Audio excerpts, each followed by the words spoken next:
Okay, Sunday is not a transferred Sabbath. I know some churches, some Christians teach that, practice that, but I don't personally. I think Sunday, by tradition, is the resurrection day, is the first day of the week. That's why the church started to transfer from the Sabbath, the early church being mostly Jews, I should say, not because they saw it as a transferred Sabbath. So keeping the Sabbath or the food laws for health reasons, well, that's different than what our debate today is.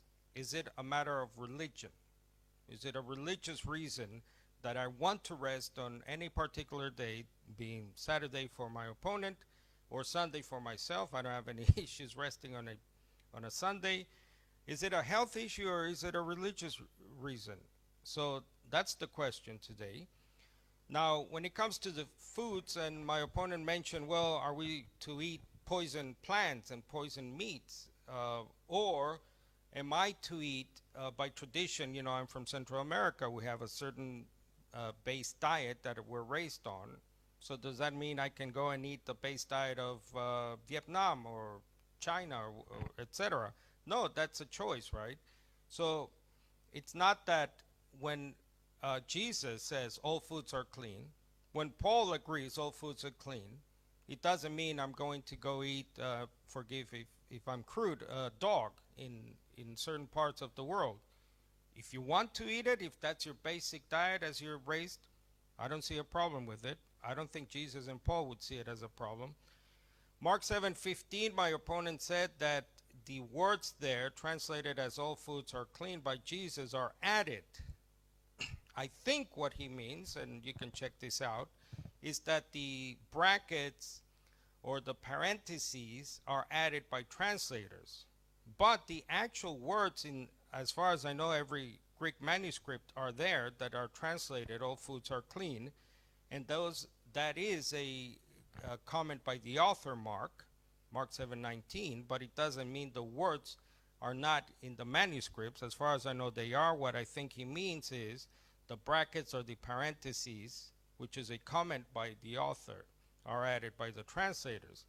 My opponent says, well, we don't keep the shadows anymore. Well, I'm confused now. Yes, I agree with you. We do not keep the shadows. We should not continue under the shadow of the Jewish calendar. Colossians 2:16, Colossians 2:17 is very clear to most Christians.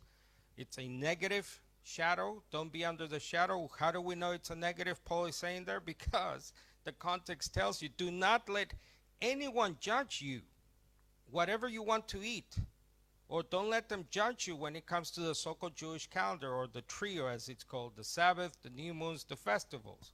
On Acts 13:44, on the next Sabbath, almost the whole city assembled together to hear the word of the Lord. I don't think that means that every single person in this particular city was a believer. So does that mean every single person, including non-believers, were going to the synagogue to keep Sabbath? I don't think so. What happens there in the book of Acts especially is that Paul is going to where the audience is, his audience. So remember, he goes first to Israel, to the Israelites, to the Jews. Where are they? Well, they're in the synagogue on the Sabbath day.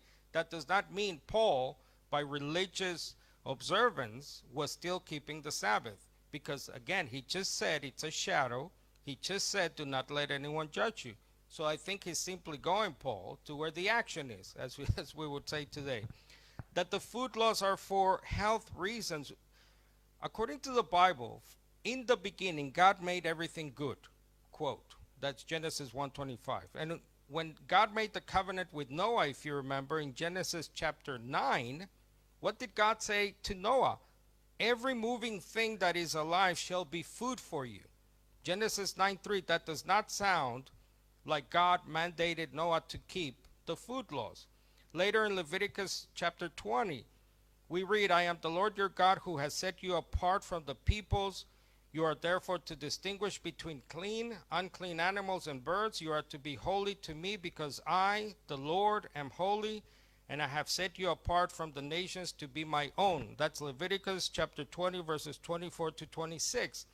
So, what was the purpose? What was the deal of the food laws? In my understanding, first, to separate Israelites from other nations. 2, to remind Israel they were God's special chosen nation. And 3, to test the obedience of his people. In other words, nothing to do with health reasons. Think about it. If God is talking about health reasons for the one nation, so is he poisoning the rest of his creation? The rest of the nations? I don't think so. My opponent mentioned that the word Shabbat or Sabbath and Sabaoth are the same. I think that's what he said. I've never heard that. You can check it out for yourself. And in dictionary and in lexicon, they're two totally different words. Yes, they look similar in spelling, but they don't mean the same thing. And about the Sabbath, I think my opponent was arguing that the Sabbath was established from creation by God. Well, Deuteronomy chapter 5 is an interesting passage. Moses called all the people of Israel together and said, "Listen, Israel, to the statutes and ordinances that I am about to deliver to you today. Learn from them, be careful to keep them. The Lord our God made a covenant with us at Horeb. He did not make this covenant with our ancestors, but with us, we who are here today, all of us living now." It doesn't mean the covenant at Sinai, which is a reference to, which includes the Sabbath, which includes the later Levitical system of food laws, was for the ancestors. It's very clear in Deuteronomy, that was, by the way, chapter 5, verse 3, I should say.